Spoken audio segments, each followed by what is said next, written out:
ہماری اس press conference سے پہلے کوئی اس بارے میں بات نہیں کر رہا تھا کہ وزیر اعظم کا اس میں کیا رول ہے، کیونکہ جیسا کہ آپ تمام دوست جانتے ہیں کہ وزیر اعظم پاکستان عمران خان صاحب کو، عزت مآب وزیر اعظم عمران خان صاحب کو شوگر انکوائری کمیشن میں کبھی بھی بلایا نہیں گیا۔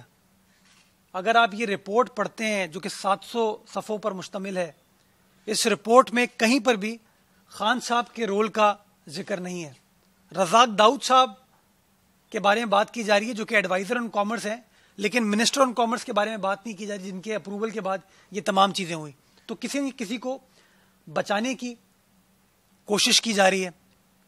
ہمارا یہ کہنا ہے کہ یہ جو بچانے کی کوشش کی جا رہی ہے، وفاقی حکومت یا شہزاد اکبر صاحب اپنے وزیر اعظم کو بچانے کی کوشش کر رہے ہیں، جو کہ ڈائریکٹلی اس کے اندر میں سمجھتا ہوں انوالوڈ ہے، اور یہ سرکمسٹینشیل ایویڈنس خود کمیشن کی رپورٹ میں موجود ہے۔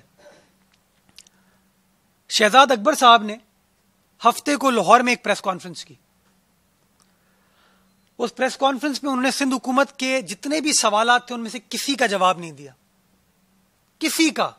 انہوں نے مناسب ہی نہیں سمجھا کہ کیوں سندھ حکومت کا میں جواب دوں، لیکن ہاں انہوں نے ایک بات کا اعتراف کیا جو بڑا امپورٹنٹ ہے۔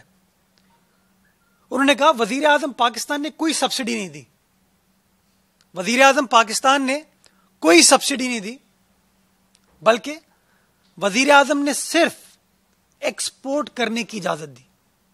اور اسی جملے میں آگے وہ تصحیح کر گئے اپنی کہ وہ وزیر اعظم نہیں، وہ ای سی سی نے کی، لیکن وہ کہہ گئے جو ہمارا مطالبہ تھا، اعتراف کر گئے کہ وزیر اعظم نے ایکسپورٹ کرنے کی اجازت دی۔